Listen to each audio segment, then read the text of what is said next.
Mi nombre es Charlie, y aquí va un breve resumen de mi vida, aunque sinceramente no creo que importe mucho. Nunca he sido una persona de grandes lujos ni de buscar lo mejor en la vida. Siempre he sido alguien que se conforma con hacer lo mínimo, y eso es probablemente la razón por la que durante los últimos 5 años he trabajado como cocinero en una cadena de comida rápida. No voy a decir el nombre del lugar porque eso sería hacerme demasiado fácil de identificar, pero diré que es uno de esos sitios donde la gente no va por voluntad propia, simplemente termina ahí. Mientras la comida esté bien cocinada, todo está bien. A mis 36 años, supongo que mis fracasos no son algo sorprendente. Nunca desarrollé lo que se podría llamar ambición. Apenas terminé la secundaria y pasé por un par de semestres en un colegio comunitario antes de ser expulsado por malas calificaciones. Pero a mí nunca me preocupó demasiado.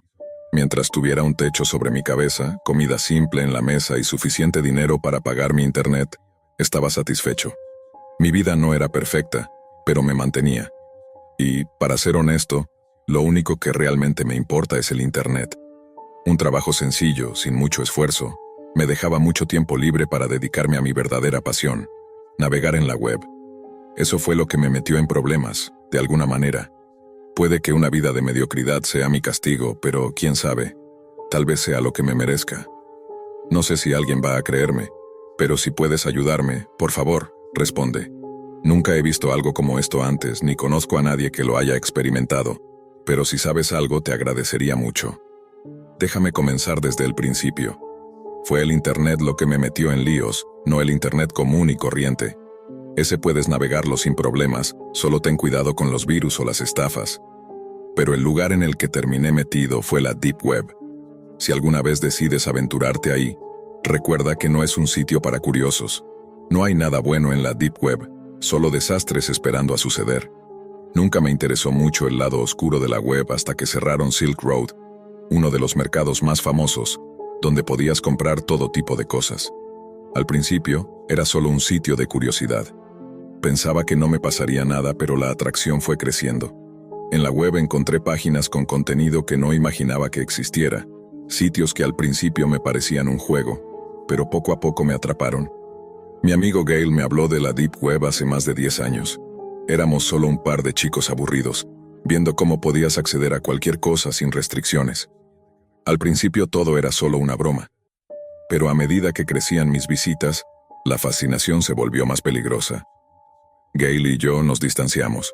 Él terminó trabajando en una oficina, en un trabajo normal, mientras yo me perdía en esa red oscura. No estaba involucrado en negocios ilícitos ni nada de eso. Solo me atraía explorar lo prohibido como un tipo de morbosa curiosidad. No voy a entrar en detalles sobre todo lo que hay, seguramente ya lo sabes. Si no, basta con buscar en Google. Solo diré que la Deep Web es hogar de todo tipo de contenido, desde ilegal hasta extremista.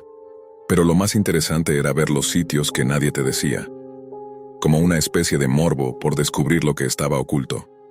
A veces no podía dejar de ver. Una de las páginas más raras que encontré se llamaba Resistance Onion. Era solo un fondo negro con un cuadro de texto que me invitaba a escribir. Lo hice, y al instante apareció un mensaje. ¿Nos ves? ¿Quieres ser uno de nosotros? Pude haber cerrado el navegador en ese momento, pero no lo hice. Mi curiosidad me empujaba a continuar. No respondí, pero la pantalla se llenó de texto que no entendía. Parecía algo sacado de una película de hackers. Traté de cerrar la página, pero la computadora no respondía. Era como si algo estuviera tomando control. No sé cuánto tiempo pasó, pero cuando regresé en mí, la pantalla solo decía fin. En ese momento me asusté, pero no entendí por qué. Todo parecía inofensivo, así que apagué la computadora y me fui a dormir. Al día siguiente todo parecía normal. Fui al trabajo y me dediqué a hacer mi rutina, cocinando como siempre. Sin embargo, algo en mí no estaba bien. Mi compañero Ed, un veterano de la cocina, me miraba raro. Al principio no entendí, pero después comenzó a mencionarme el sitio de la Deep Web. Me dijo, «Oye, ¿has visto Resistance Onion? Es increíble». Me congelé. Ed, que apenas podía usar su correo electrónico, no era el tipo de persona que se adentraría en esos lugares. Algo no cuadraba. Para mi sorpresa, la situación empeoró cuando mi gerente, Sheila, me llamó a su oficina. Me regañó por hablar demasiado de ese sitio, como si hubiera estado obsesionado. No tenía sentido, porque ni siquiera lo había mencionado a nadie, excepto a Ed, pero aún así, Sheila me despidió. Salí de allí confundido y molesto. Mientras caminaba hacia la salida, Ed gritó detrás de mí: «Revisa Resistance Onion, es un sitio genial». Eso me heló por completo. Al llegar a casa, encendí mi computadora, con la esperanza de relajarme un poco en la web. Pero lo primero que noté fue el sonido de cientos de correos electrónicos llegando. Al abrirlos, vi que todos mis contactos me habían enviado mensajes extraños. Al parecer había enviado un video a cada uno de ellos, un video que no recordaba haber enviado. El video mostraba exactamente el código que había visto en el sitio de la Deep Web. No podía ser real. ¿Cómo había pasado esto? Traté de calmarme, pero la paranoia no me dejó. Durante horas respondí a los correos explicando que me habían hackeado, pero mientras lo hacía sentí cómo el pánico comenzaba a apoderarse de mí. Decidí desconectarme de todo, pero a la mañana siguiente, las cosas solo empeoraron. Mi jefe me llamó nuevamente. Esta vez me despidió por completo. Estaba completamente fuera de control. Nadie entendía lo que estaba pasando, y la situación no dejaba de empeorar. Pero lo peor estaba por llegar. Algo extraño estaba ocurriendo. Aunque traté de desconectarme, todo el mundo parecía saber lo que había pasado en la Deep Web. Todos los mensajes, todas las interacciones, todo se centraba en ese mismo sitio oscuro. Estaba atrapado. Esa noche, cuando intenté desconectar de todo, la paranoia me invadió por completo. No podía dejar de pensar en todo lo que había sucedido. Cada vez que apagaba la computadora, sentía como si algo o alguien me estuviera mirando. Algo que no podía ver, pero que sabía estaba ahí. Esa sensación de estar siendo observado me dejó inquieto, y decidí apagar el teléfono y desconectar el internet. Necesitaba descansar, aunque no sabía si podría dormir esa noche. Me fui a la cama, pero el sueño no llegaba. Los ecos de las palabras de Ed, las imágenes de la página y la amenaza de la resistencia seguían rondando mi mente. La idea de haber estado en la dark web, en ese sitio tan perturbador, me perturbaba más de lo que quería admitir. Sin embargo, algo más me rondaba en la cabeza: las extrañas interacciones con mi teléfono, la repetición del video en los correos electrónicos y las constantes menciones al mismo sitio oscuro. No podía dejar de pensar en cómo todos a mi alrededor, incluso personas que no habrían estado interesadas en esos lugares, parecían saberlo. Como si todos estuvieran conectados a algo que yo no comprendía. Decidí irme a dormir, resignado a que necesitaba descansar, aunque la sensación de miedo persistía. Sin embargo, cuando cerré los ojos, sentí que algo extraño pasaba. Un ruido distante me despertó. No estaba seguro de si lo había soñado, pero sentí un leve susurro, casi inaudible, pero lo suficiente como para que mi cuerpo se tensara. Lo ignoré, o al menos traté de hacerlo, pero a medida que avanzaba la noche, el susurro comenzó a intensificarse. Un susurro bajo y suscitante que venía de mi teléfono. Decidí levantarme. Mi corazón latía acelerado, y las manos me sudaban mientras caminaba hacia el teléfono, encendiendo la pantalla. Nada. Estaba apagado. Pero entonces, una vibración me recorrió el cuerpo. Era un mensaje de alguien en mi lista de contactos que nunca me había hablado antes. ¿Estás listo? El terror recorrió mi espina dorsal.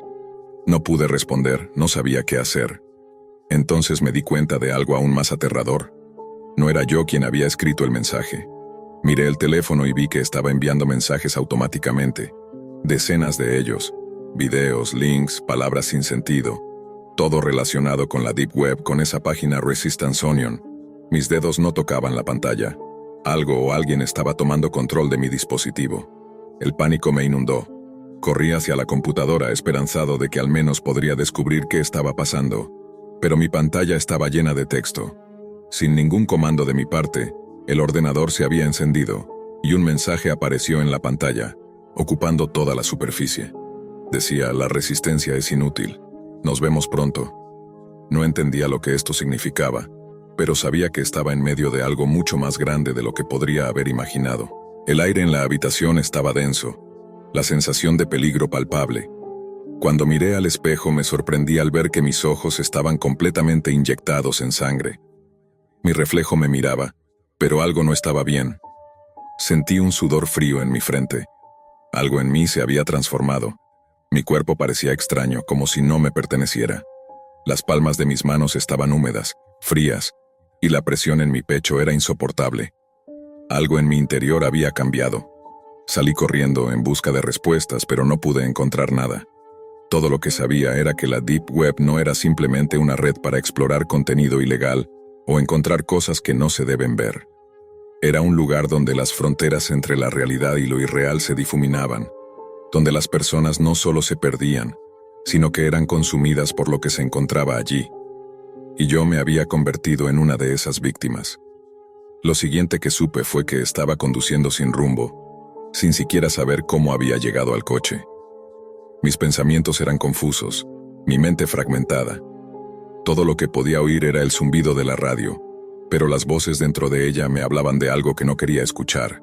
Cada mensaje, cada correo electrónico que había enviado estaba volviendo. Cada uno estaba propagándose, infectando a todos los que alguna vez habían estado en contacto conmigo. Era como si la red me hubiera marcado, como si me hubiera marcado para convertirse en parte de ella, parte de algo más grande y aterrador.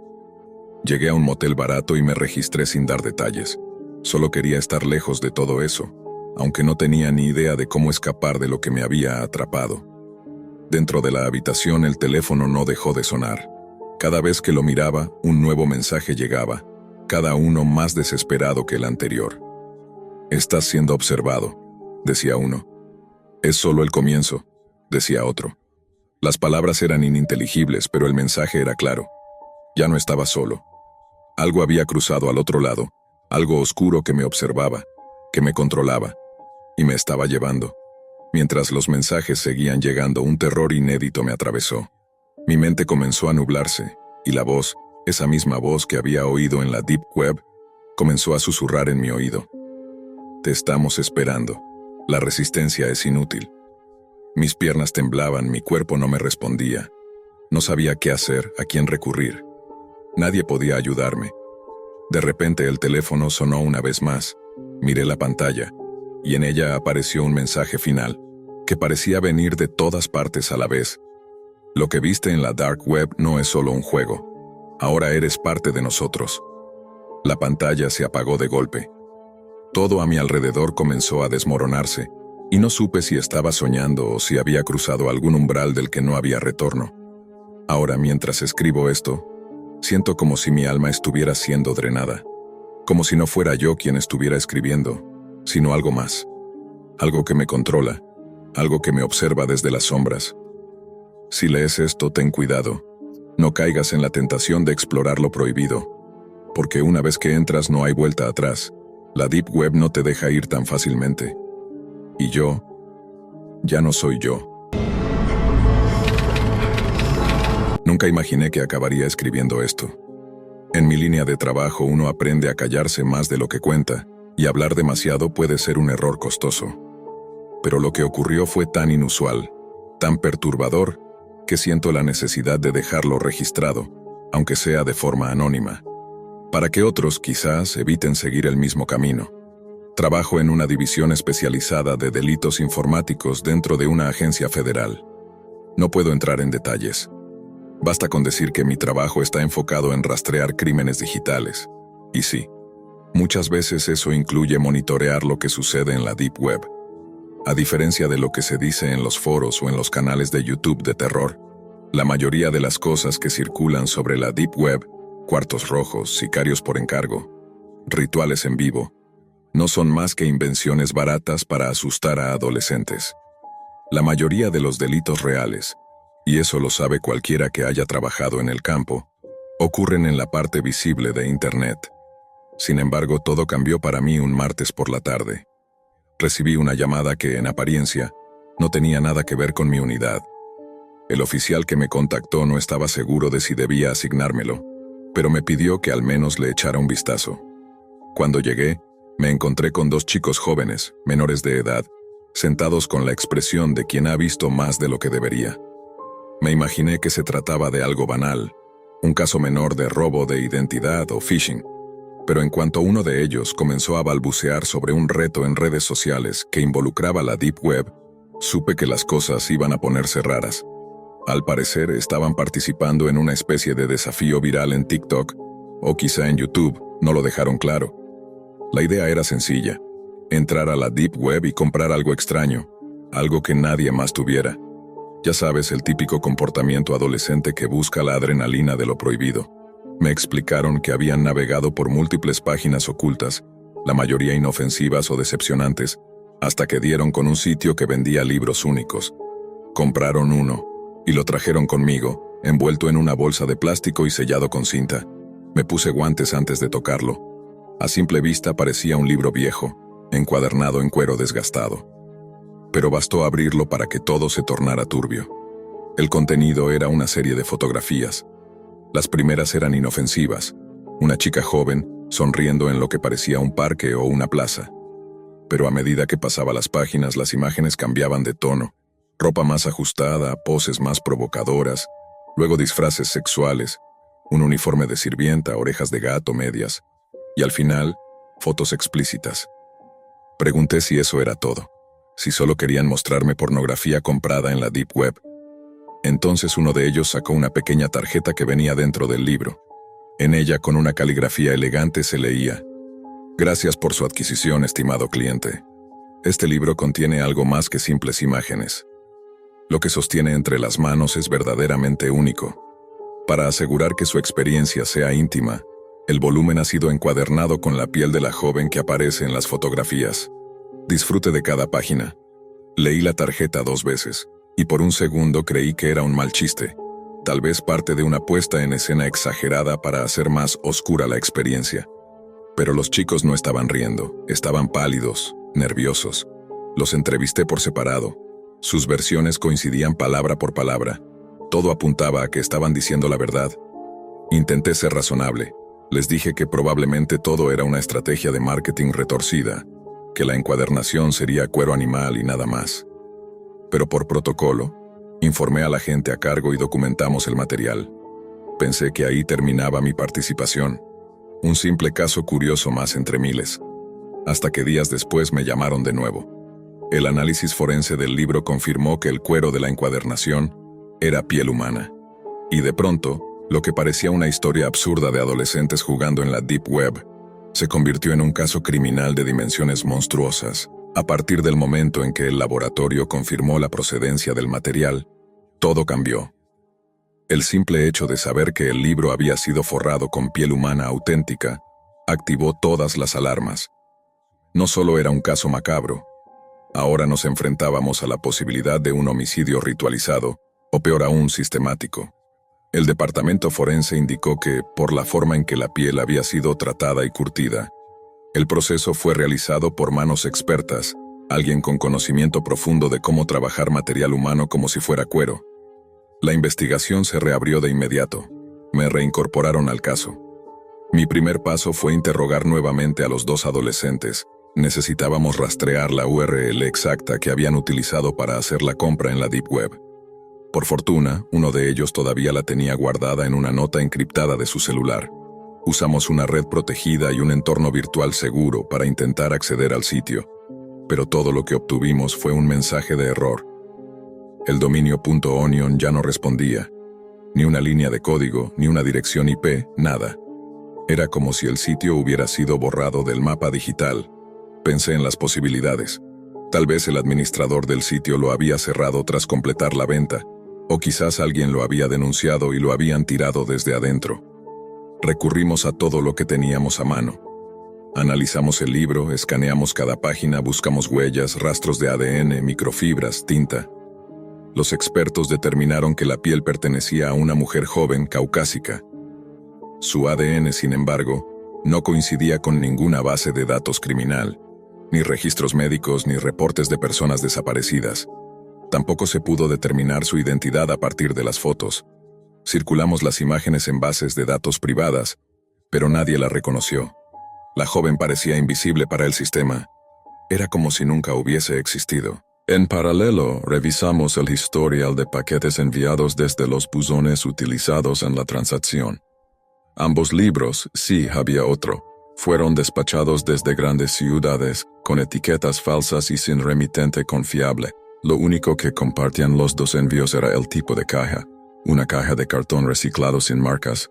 con olor a barniz fuerte y una ligera textura en las paredes interiores. Un químico del laboratorio dijo que esa mezcla de materiales se utiliza a veces para preservar piel humana en procesos artesanales. Era tan retorcido como específico. Durante semanas no avanzamos un solo centímetro más.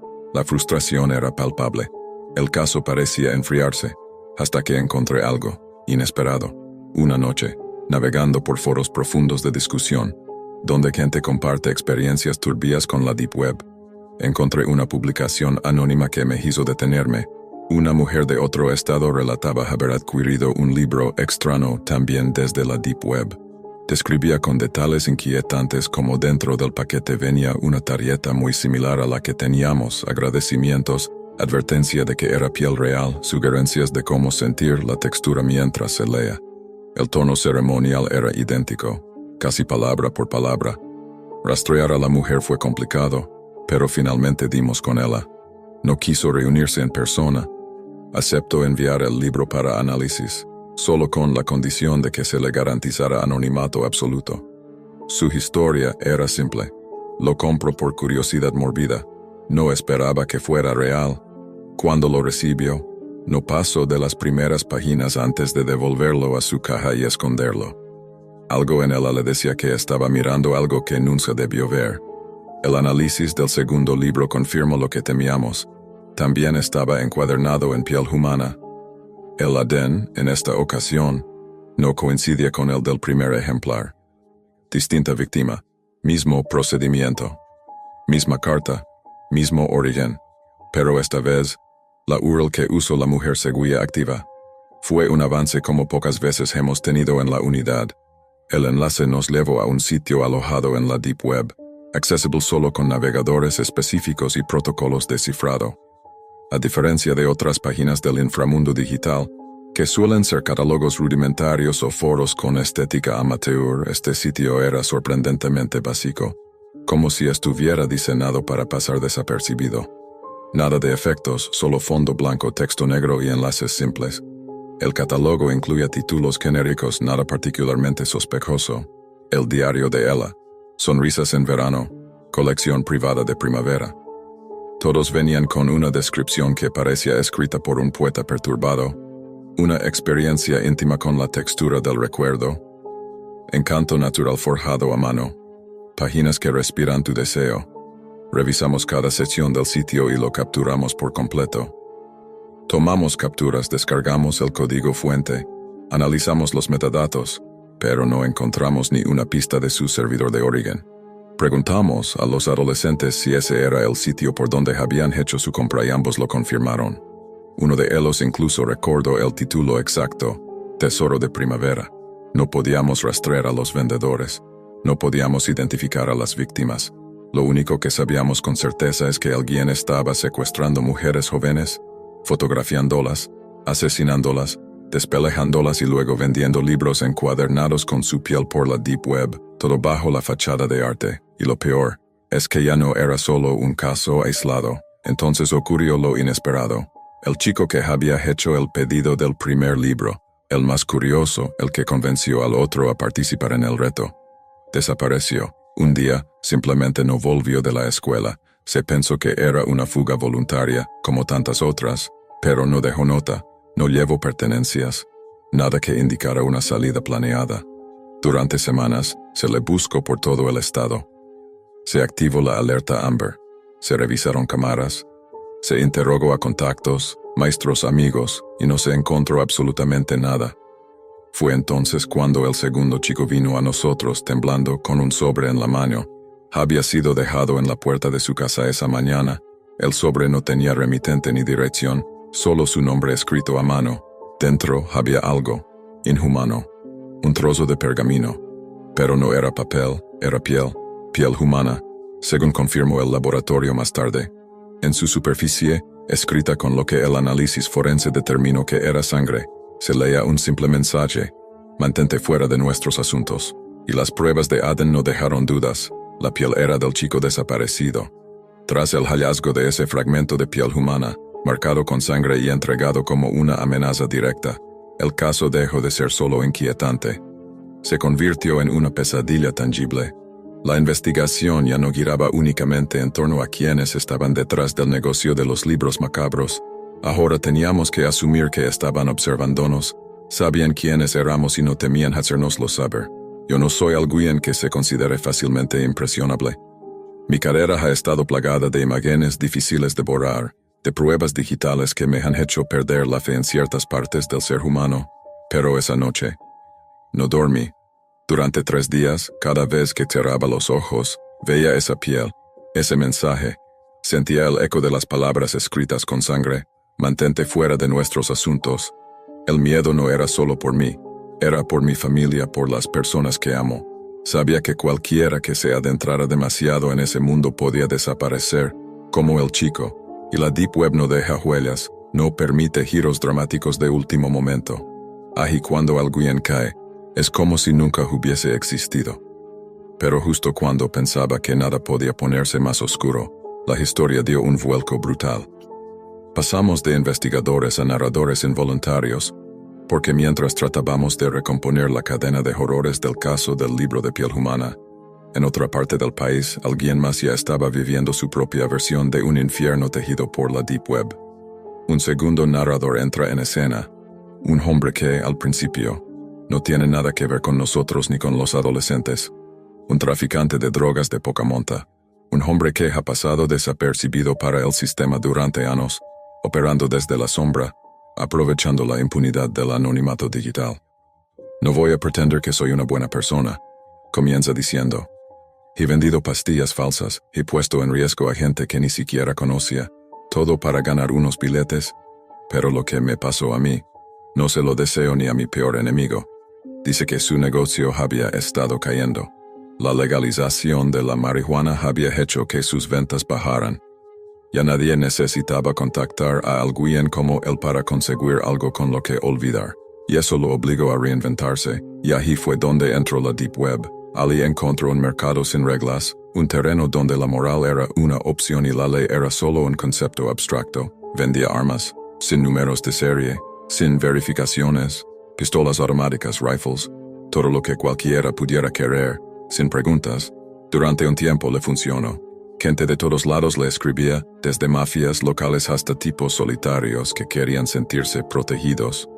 Las ventas se multiplicaban, pero el caos, como siempre, no tarda en alcanzar a quienes creen que pueden manipularlo desde fuera.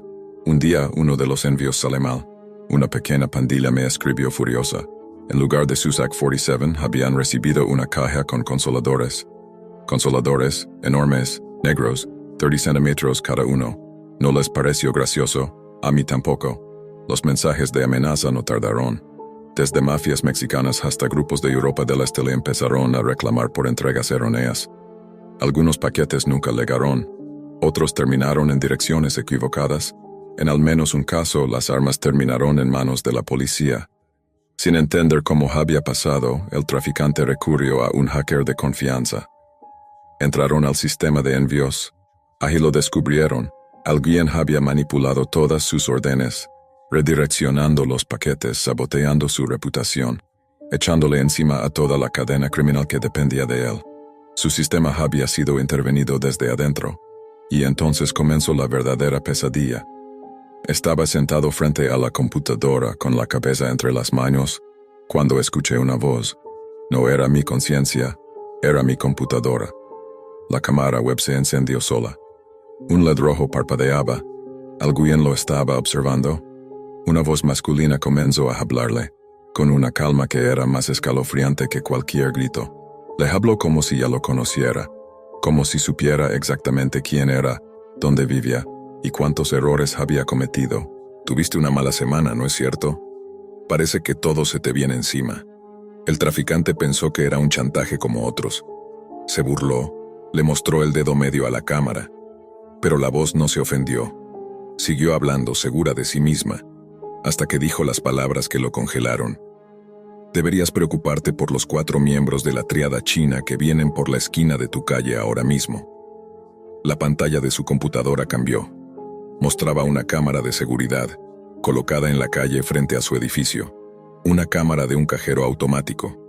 En la imagen, efectivamente, 4 hombres musculosos con tatuajes visibles caminaban directo hacia su puerta.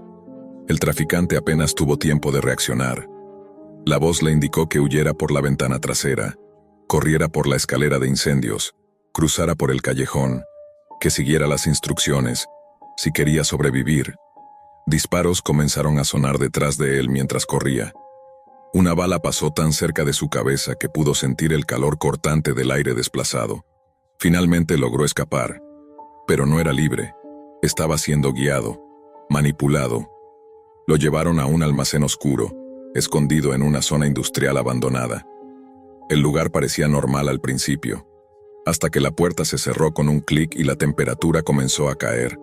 La voz volvió a escucharse, pero ahora venía desde los parlantes del lugar. Y lo primero que le dijo lo dejó sin aliento. Soy el tipo que le dio a la triada tu dirección. No era un salvador, era el verdugo, y tenía reglas. No tocar la computadora, no intentar escapar, no desobedecer.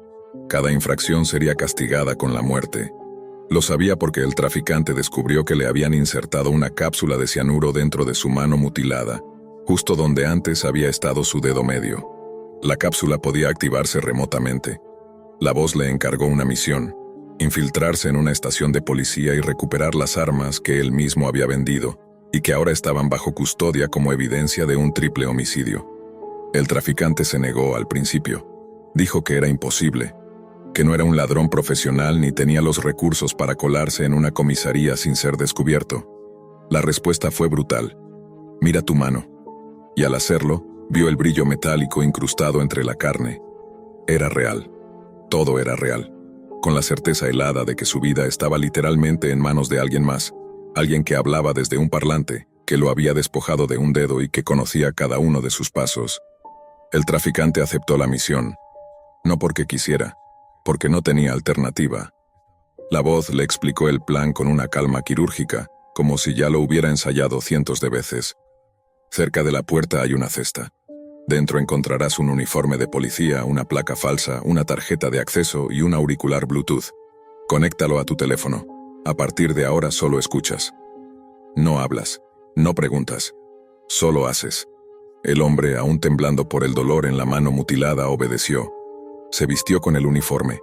No era un disfraz cualquiera, era una réplica exacta, hasta los parches y las insignias. Se ajustó el cinturón, guardó la placa falsa en el bolsillo interior y se puso el auricular. La voz lo guió hasta el exterior. Allí lo esperaba un coche patrulla completamente funcional, con gasolina, sirenas operativas y documentos falsificados en la guantera. Tienes 30 minutos, llegarás a la estación central, no te desvíes, no improvises, ya estás en camino. El camino hasta la estación fue una tortura silenciosa. La cápsula dentro de su mano, el recordatorio constante de que cualquier desobediencia lo mataría en segundos, parecía palpitar cada vez que giraba el volante. A cada semáforo, a cada cruce, temía que todo terminara ahí mismo. Que todo fuera parte de un juego sádico sin escape. Finalmente llegó al edificio. La comisaría era grande, imponente, con una fachada de concreto gris y un flujo constante de oficiales entrando y saliendo. Estacionó en un lugar asignado. Bajó con el uniforme bien colocado y caminó como si perteneciera allí. En su oído la voz no dejaba de hablar. Relájate, camina con confianza. No eres un extraño, hoy eres uno de ellos. Pasó el primer control mostrando su placa falsa y recitando un número de identificación que la voz le había dictado. Nadie lo cuestionó. Bajó por unas escaleras hasta el sótano, donde se encontraba la sala de evidencias. Allí un encargado, un hombre de mediana edad, distraído y malhumorado, le preguntó qué necesitaba. Revisión de pruebas, caso reabierto, solicitud directa del fiscal. El encargado no discutió. Revisó los documentos que el intruso le entregó, ya enviados por la voz a través de un sistema interno hackeado, y asintió con desgano. Lo dejó pasar.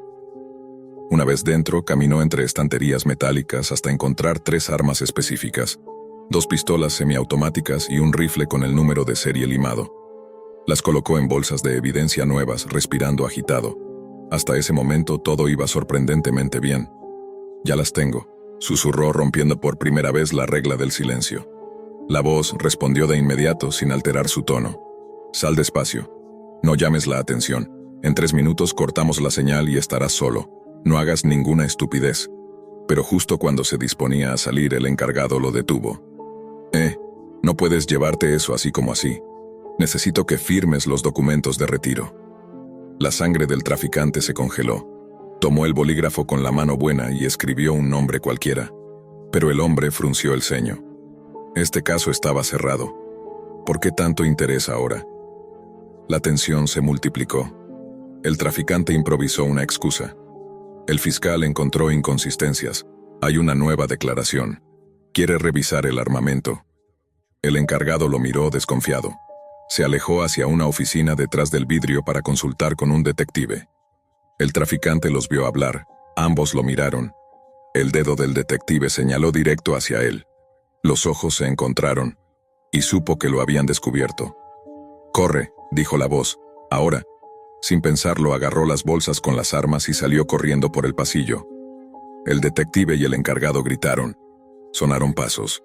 Y luego el sonido familiar y aterrador de las puertas metálicas abriéndose de golpe. Estaba siendo perseguido. Subió las escaleras como alma que lleva el diablo, el corazón golpeándole el pecho como un tambor. Salió al pasillo principal, esquivó a 2 oficiales que intentaron detenerlo y llegó hasta las puertas de entrada. Allí, un policía fornido se paró en su camino. La decisión fue instantánea. Amagó con embestirlo por la derecha, luego se escabulló por la izquierda.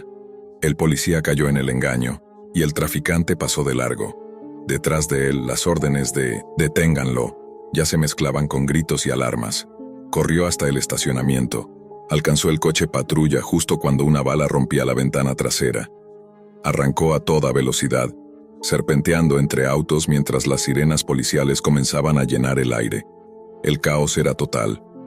«Tienes las armas», dijo la voz. «Sí, maldita sea, pero ¿a qué costo? Me hiciste robar una estación policial. ¿Qué es todo esto?» La voz no respondió enseguida. Luego dijo: «Solo sigue conduciendo, ya tengo un plan». El hombre logró escapar tras varios giros inesperados. En una intersección, la voz se conectó a la radio policial y comenzó a emitir direcciones falsas sobre hacia dónde se dirigía el fugitivo. Confundió a los patrulleros. Les hizo creer que había tomado otra ruta. Poco después, lo guió hasta un punto de encuentro. Allí, encontró un viejo coche abandonado y una bolsa con ropa civil. Cambió de atuendo, dejó atrás el coche robado y, como si todo hubiera sido un mal sueño, volvió al almacén donde todo comenzó. La puerta se abrió con un sonido metálico. Dentro, la computadora volvía a brillar en medio de la oscuridad. Lo esperaban más órdenes, más pruebas. «Deja las armas en la caja de la esquina, luego vuelve a la pantalla». Obedeció. Lo que encontró en el monitor lo heló más que cualquier amenaza anterior.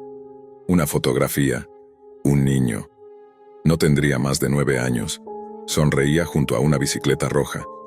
«Number, no me pidas que le haga algo a un niño», murmuró temblando. «Si esto va de eso, mátame ahora». La voz no respondió de inmediato. Luego, con una calma helada, dijo: «No necesitas hacerle nada, ya lo hiciste».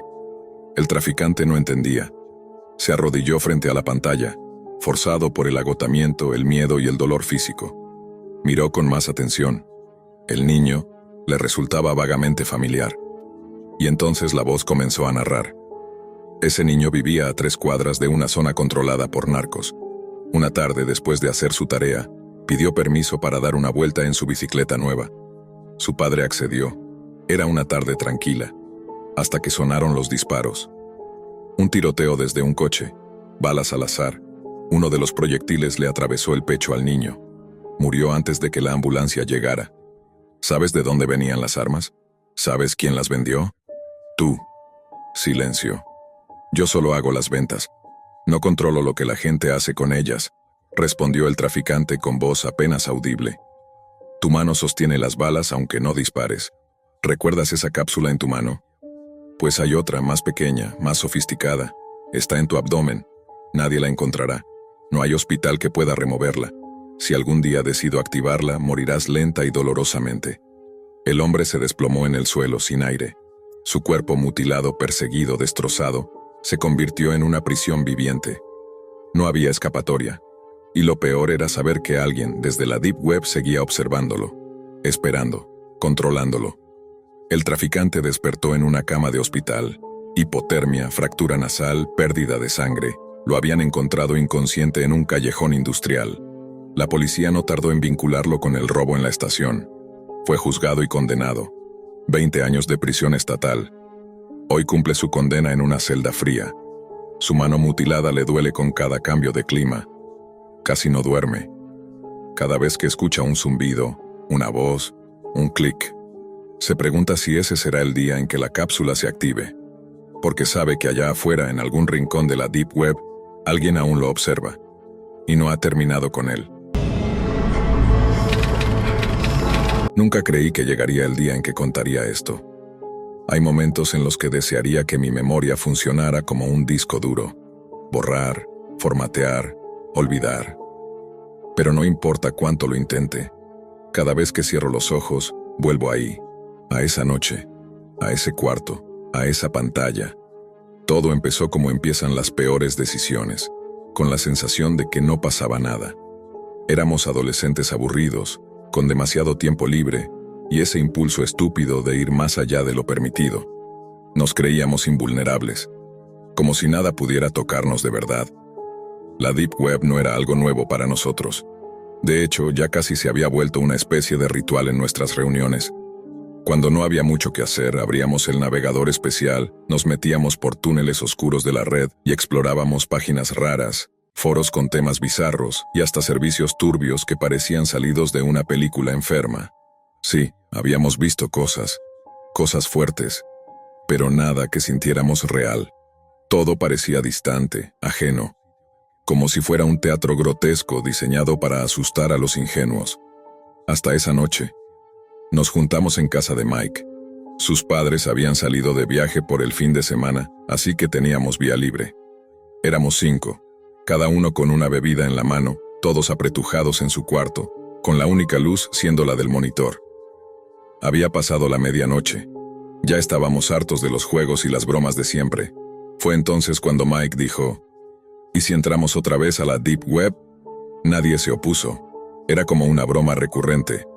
Abrió Tor, se conectó y empezamos a vagar entre páginas sin rumbo fijo. Todo parecía como siempre, ridículo, perturbador, surrealista, hasta que nos topamos con algo que no habíamos visto antes. Era una página sin título, solo tenía escrito un número, 187 en letras rojas. No había descripciones, ni imágenes, ni advertencias, solo ese número. ¿Qué será esto?, preguntó uno de los chicos. Mike, sin dudarlo, dio clic. La pantalla se volvió negra por unos segundos, y luego apareció una transmisión en vivo. La imagen era confusa al principio, como si la cámara estuviera colocada al azar en una habitación con poca luz. Al centro, había un hombre amarrado a una silla, con la cabeza agachada. A su alrededor, 5 tipos con overoles negros y máscaras industriales, de esas que cubren todo el rostro. Ninguno hablaba, solo estaban ahí, parados, como esperando algo. No sabíamos si reírnos o preocuparnos. Era raro, muy raro, pero también imposible de ignorar.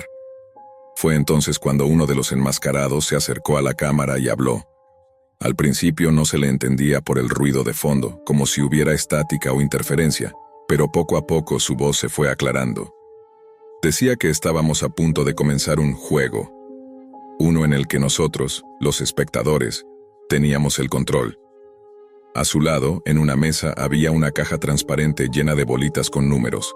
El hombre explicó que debíamos elegir uno. La cámara enfocó la caja. Todos nos quedamos en silencio unos segundos. 5, dijo uno de mis amigos riendo. La bolita con el número 5 fue seleccionada. El enmascarado sacó un papel y lo mostró a la cámara. Córtale el cabello. Nos echamos a reír, aunque algo no se sentía del todo bien. Aún así, parecía una estupidez inofensiva. Otro de los sujetos se acercó al tipo en la silla, sacó unas tijeras viejas y comenzó a cortar su pelo de forma torpe. No había gracia en lo que hacía, no hablaban, no hacían bromas. Pero el hombre amarrado no reaccionaba. Era como si estuviera drogado o rendido. Aparecieron nuevos números. 7, dijo otro. El papel esta vez decía: píntale la cara. Sacaron un marcador grueso y empezaron a rayarle la cara. Dibujos torpes, groseros, como si lo humillaran por entretenimiento. Aún así, todo se sentía controlado. Extraño, pero contenido. como un sketch perturbador, pero la atmósfera cambió. Lo sentí. Mike escogió el número 3. «Dale un golpe», decía el nuevo papel. Uno de los sujetos se acercó y, sin pensarlo 2 veces, le propinó una bofetada seca y brutal. El sonido del impacto se escuchó con nitidez en la transmisión. El hombre soltó un quejido, apenas audible. Levantó la cabeza unos centímetros, como si su cuerpo empezara a reaccionar por primera vez. Ahí fue cuando la risa desapareció de nuestra habitación. Nadie hizo comentarios, nadie soltó bromas. Empezamos a entender, aunque no queríamos, que eso que veíamos no era una actuación, pero seguimos. Otro número, otro castigo, un balde de agua helada sobre el cuerpo del hombre. Tembló, se encogió. Ya no era gracioso. Nos mirábamos de reojo con nerviosismo, como esperando que alguien dijera, «Basta», pero nadie lo hizo. Otro número. «Hazle un corte en el brazo». Uno de los hombres sacó un cuchillo pequeño, sin brillo, y se lo deslizó en la piel con frialdad quirúrgica. La sangre comenzó a correr lentamente. El tipo gimió.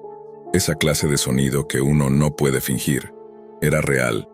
En ese momento me di cuenta de que no estábamos viendo un video cualquiera, estábamos participando de algo, y no sabíamos cómo detenerlo. Después de ese corte sangriento, la habitación se sumió en un silencio absoluto.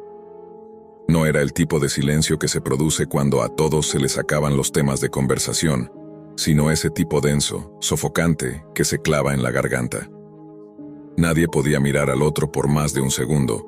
No hacía falta decir nada. Lo sabíamos todos. Esto ya no era un juego, y hacía rato que habíamos cruzado una línea peligrosa. Pero nadie tocó el mouse, nadie cerró el navegador, nadie apagó la computadora. Era como si la pantalla ejerciera una especie de fuerza sobre nosotros, una atracción retorcida, oscura, como si nos retuviera ahí, frente al monitor, incapaces de movernos, congelados. Mike, el único con los dedos aún cerca del teclado, tragó saliva. Lo vi hacerlo. Su garganta subió y bajó, seca, como si tuviera un puñado de tierra en la boca. «Uno más, y ya», murmuró. Nadie respondió. Otro número. El azar siguió con su danza cruel. Esta vez fue el 11. La cámara mostró el papel con una frase que parecía una sentencia medieval. «Quiebra un dedo». El tiempo se detuvo, literalmente. Sentí que todo se paralizaba. El zumbido del ventilador se volvió insoportable. El aire olía a sudor y a algo más, algo como electricidad en el ambiente, como antes de una tormenta. Uno de los enmascarados tomó la mano del hombre con una naturalidad escalofriante. No dijo nada. No hizo un gesto previo. Solo aplicó presión, un crujido seco, claro, como si partieras una ramita con la mano. El grito que lanzó el hombre me hizo estremecer. No era el típico alarido de dolor de película. Era puro, crudo, como si su alma se hubiera rasgado en ese mismo instante. Volteé hacia mis amigos. Estaban pálidos, inmóviles. Uno de ellos tenía las manos apretadas contra la cara, los dedos entre el cabello, como si intentara arrancarse los pensamientos. Otro había apoyado la frente contra la pared como si quisiera desaparecer. Pero nadie dijo nada. Nadie se fue.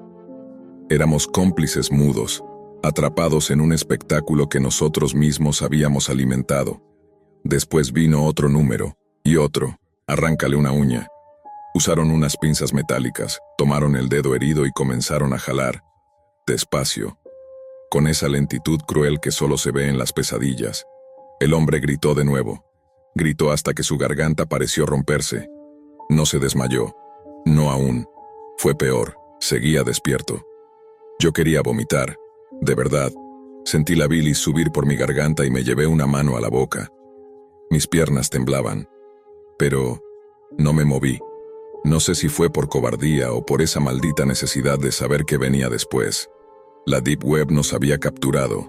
Era un abismo sin fondo, una espiral descendente donde el horror era adictivo. Siguió la violencia, una tras otra. Le sacaron una muela, sin anestesia. El hombre convulsionó de dolor. Uno de los enmascarados se metió en su boca con una herramienta oxidada y tiró hasta arrancar la pieza dental. El hilo de sangre bajando por su barbilla quedó grabado en mi mente. A veces aún lo sueño, o lo veo cuando parpadeo en plena luz del día. Otro número. Clávales agujas en los pies, y luego, hazle cortes pequeños en el pecho. Cada acción era una degradación, Un nuevo escalón en esta bajada al infierno. Y lo peor era que nosotros elegíamos los pasos. No había amenaza externa. No había presión. Solo nuestros dedos y una lista de números. Y entonces llegó el número maldito. El 16. El papel que mostraron esta vez no se parecía a los demás. No tenía bromas ni disfrazaba la violencia con humor. Nombre el texto era seco, frío, final. Córtale la cabeza de un solo tajo. Sentí que la sangre abandonaba mi cuerpo. Mis oídos zumbaban. Era como si estuviera bajo el agua. Mi visión se desenfocó por un segundo. No puede ser, susurró uno de los chicos. Debe ser una broma, dijo otro. Pero los hombres no se detuvieron. Uno de ellos salió del encuadre. Regresó con algo que parecía un hacha antigua, oxidada. La sostuvo con ambas manos. La mostró a la cámara y luego se la enseñó al prisionero. Él, por primera vez en todo ese tiempo, abrió los ojos completamente. Nunca había visto tanto miedo en un rostro humano. Sus pupilas estaban dilatadas, su cuerpo entero temblaba, murmuraba cosas que no podíamos entender. Quizás pedía clemencia, quizás rezaba, quizás solo lloraba por dentro. Pero nada de eso importó. Los enmascarados lo giraron, lo inmovilizaron con sogas más gruesas. El hombre se resistía con lo poco que le quedaba. Movía las piernas, se estremecía, trataba de zafarse, pero estaba acabado. Lo amarraron como a un animal, y entonces, el tipo del hacha se colocó detrás, levantó el arma, y todo se detuvo. La transmisión número, la vida, el tiempo, todo. Solo existía ese instante, esa imagen, esa tensión brutal. Yo quería cerrar los ojos, pero no podía. Quería apagar la computadora, pero mis músculos no me respondían. El enmascarado tomó aire. Sus brazos bajaron en un movimiento rápido, firme, certero. El impacto del hacha sonó como un trueno en mitad del silencio. Un solo golpe.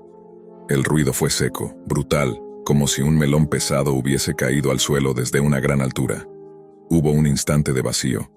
Un segundo de suspensión total en el que la realidad se rompió en miles de fragmentos diminutos. La cabeza del hombre se separó de su cuerpo con una naturalidad que parecía imposible. Rodó por el suelo de cemento, chocando contra una de las patas de la silla con un sonido hueco. El cuerpo, aún amarrado, convulsionó durante unos segundos antes de quedar completamente inmóvil. Y en ese instante los gritos no vinieron de la pantalla. Vinieron de nosotros. Un aullido desgarrador escapó de la garganta de uno de mis amigos.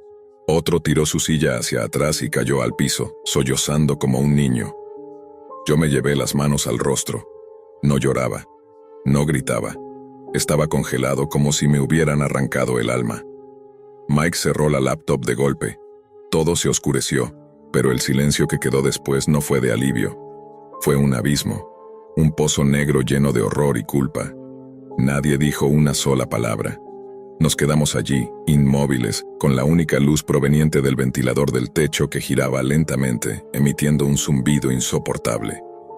Podías escuchar nuestras respiraciones, agitadas, entrecortadas, como si estuviéramos en medio de un ataque de pánico colectivo. Permanecimos sentados durante minutos, quizás horas, sin saber qué hacer, sin poder procesar lo que acabábamos de ver y lo que habíamos provocado. Porque esa es la palabra. Lo provocamos, no lo vimos sin más. Participamos, jugamos, elegimos, y alguien murió.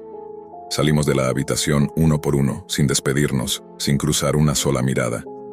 Cada uno tomó un rumbo distinto, en completo silencio, como si compartiéramos la vergüenza y el espanto de haber cruzado juntos un umbral del que ya no había retorno. Esa noche no dormí, no podía. Cada vez que cerraba los ojos, la escena se repetía, el hacha en alto, el cuerpo amarrado, la sangre salpicando el suelo y esa cabeza rodando lentamente hacia nosotros. No fue una pesadilla, fue una ejecución en vivo, y fuimos parte. Durante días intenté convencerme de que no teníamos culpa, que solo dijimos números sin saber lo que vendría, que nadie nos explicó las reglas del juego macabro, pero eso era una mentira piadosa. Sí sabíamos. Después de los primeros actos supimos exactamente hacia dónde iba todo, y aún así seguimos. No hicimos nada, y eso es lo mismo que hacerlo todo. Pasaron semanas sin que ninguno de nosotros se hablara. No fue un acuerdo, fue un instinto. como si nuestras voces se convirtieran en recordatorios vivientes del horror que compartimos. Pero el miedo no desapareció, al contrario, se volvió parte de mí, se quedó bajo mi piel. Comencé a sentirme vigilado. Cuando salía a la calle, tenía la impresión de que alguien me seguía. Si un auto desconocido se detenía cerca de mi casa, me paralizaba el corazón. Dejé de responder llamadas de números que no reconocía. Cambié de número, puse cortinas más gruesas. Empecé a vivir como si estuviera escondido de algo invisible pero real. Algo que, en el fondo, sabía que podría aparecer en cualquier momento. Y entonces llegó la llamada. Uno de los chicos, el más callado de todos, nos pidió reunirnos en una cafetería. Dijo que había descubierto algo. Nos encontramos, tensos, pálidos, sin saber si saludarnos con un abrazo o con la mirada baja. Él estaba temblando. Ni siquiera tomó el café que pidió. Estuve buscando en foros de la Deep Web, nos dijo. Intenté entender qué fue eso, qué era esa página. Nadie lo interrumpió. Continuó. Lo que vimos no es un juego, es parte de una red, un sistema, una especie de cadena humana. Las personas que entran y eligen los números se convierten en los siguientes objetivos. Un silencio aún más frío se apoderó de la mesa. Según lo que leí, esa página rastrea las IP de quienes participan. No lo hacen al azar, no se trata solo de torturar. Es una forma de selección. El que mira puede terminar siendo el que sufre. El que habla desaparece. No lo podía creer, y sin embargo, lo creí. Sentí un nudo en el estómago que no me ha abandonado desde entonces. Desde ese día nada volvió a ser normal. Me alejé de todo. Redes sociales, videojuegos en línea, incluso del grupo de amigos. Ya no quería que nada me recordara ese momento, esa noche, esa página. Vivía alerta. Cualquier sonido me sobresaltaba. Dormía con un cuchillo bajo la almohada. Cada vez que alguien tocaba el timbre sin avisar me paralizaba. A veces tenía la sensación de que había alguien mirándome desde la oscuridad. Una silueta en la ventana. Una sombra en el reflejo del televisor apagado. Pero nunca había nadie, o al menos, nunca logré verlo. Empecé a tener pesadillas recurrentes. En una, el hombre amarrado se sentaba al borde de mi cama con la cabeza colgando de sus manos. En otra, yo era el que estaba en la silla, y mis amigos eran los que elegían los números, riéndose. Me despertaba empapado en sudor, con la garganta seca, mirando las esquinas del cuarto como si algo fuera a surgir de las sombras. Y lo peor es que con el tiempo perdí el sentido de lo real. Dejé de distinguir qué era paranoia y qué era peligro auténtico. Una vez creí ver a uno de los enmascarados en el vagón del metro. Tenía una gorra, pero sus ojos eran iguales. Estuve a punto de bajarme corriendo, pero cuando lo miré por segunda vez, ya no estaba. Otra noche, recibí un mensaje a mi nuevo número. Solo tenía 3 palabras. Te estamos viendo. Bloqueé el número. Rompí el chip. Tiré el teléfono, pero el terror no se fue. Nunca se fue. Ya no sé qué fue verdad y qué fue alucinación. Solo sé que esa página existía, que esa transmisión fue real, que alguien murió y que nosotros ayudamos. Lo demás, lo ignoro, o no quiero saberlo. Desde entonces, nunca volví a ser el mismo, ni yo ni los demás. Poco a poco, fuimos dejando de hablarnos. El grupo que solíamos ser, esa pandilla de chicos tontos que se creían intocables, simplemente se disolvió como si el horror que vivimos hubiera destrozado el lazo que nos unía. No hubo peleas, no hubo reproches, solo una distancia muda y creciente. Cada quien tomó su propio camino, pero cargando con el mismo peso en la espalda. A veces me pregunto qué será de ellos, si alguno lo contó, si alguno terminó en terapia o si alguien más ya no está entre nosotros. Yo nunca me atreví a hablar de esto con mi familia. ¿Cómo se supone que les explicas algo así? ¿Cómo les dices que viste morir a un hombre mientras jugabas a ser Dios con un clic del mouse? ¿Cómo les cuentas que fuiste parte de una tortura transmitida en vivo por la Deep Web y que no hiciste nada? No hay palabras, no hay forma, solo queda el silencio. Ese silencio que grita cada vez que se apagan las luces. La paranoia se convirtió en mi compañera. Empecé a cerrar con doble llave, a cubrir las cámaras de mis dispositivos con cinta negra, a mirar por la mirilla antes de abrir la puerta incluso en pleno día. He cambiado de dirección 2 veces. Me he mudado sin avisarle a nadie. He destruido laptops, formateado discos duros y quemado cuadernos en los que escribí para liberar mi cabeza.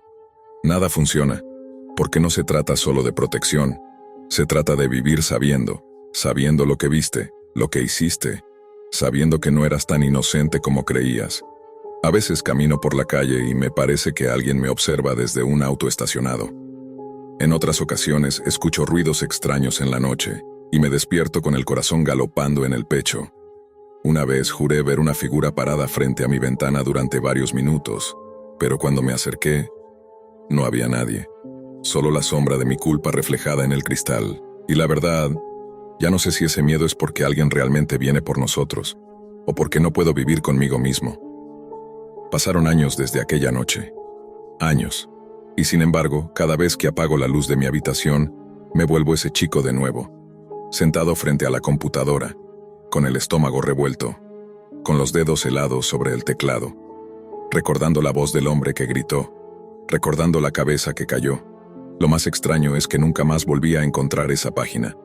Creé perfiles falsos, entré con otras computadoras, usé proxies.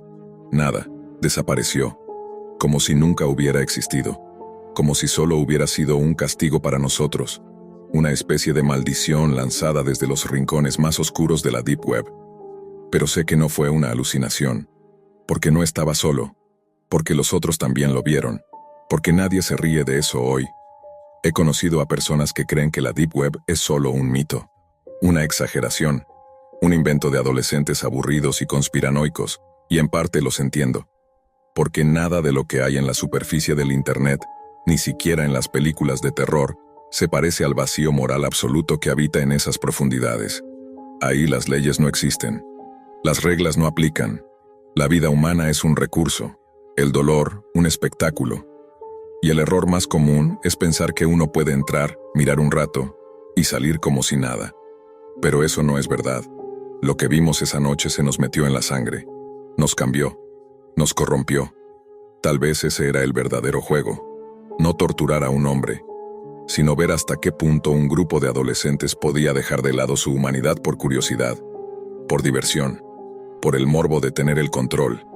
Y lo hicimos, jugamos, elegimos números, y alguien murió. No hay excusa, no hay consuelo. A veces me pregunto qué habría pasado si hubiéramos cerrado la computadora desde el primer número. Si alguien hubiera tenido el coraje de decir, esto está mal. Si hubiéramos desconectado el cable, apagado el router, salido de ese cuarto y jurado nunca volver a mirar esas páginas. Pero no lo hicimos. Y ahora esa noche vive en nosotros. Nos habita, nos devora lentamente, como un parásito silencioso que se alimenta de nuestros recuerdos. Esta es la primera vez que lo cuento, y no porque me sienta valiente, lo hago porque necesito advertirte. A ti, que quizás estás pensando en entrar solo a mirar, que quizás crees que lo peor que puede pasar en la Deep Web es ver algo perturbador. Estás equivocado. Lo peor no es ver, es participar, es darte cuenta de que no fuiste una víctima, sino parte del horror, y que por más que intentes volver a tu vida normal, nunca vas a poder mirarte al espejo sin recordar lo que hiciste. Así que si estás ahí, con el cursor flotando sobre ese icono extraño en tu escritorio, si estás a punto de abrir Tor, si crees que el mundo digital es una tierra sin consecuencias, piénsalo 2 veces. No todo lo oculto está esperando ser descubierto. Hay secretos que existen por una razón, hay puertas que no deben abrirse, hay juegos que no tienen vuelta atrás, y la Deep Web no es solo un rincón oscuro del Internet, es una trampa disfrazada de curiosidad, donde el precio que pagas no siempre es tu vida. A veces es algo peor, tu conciencia.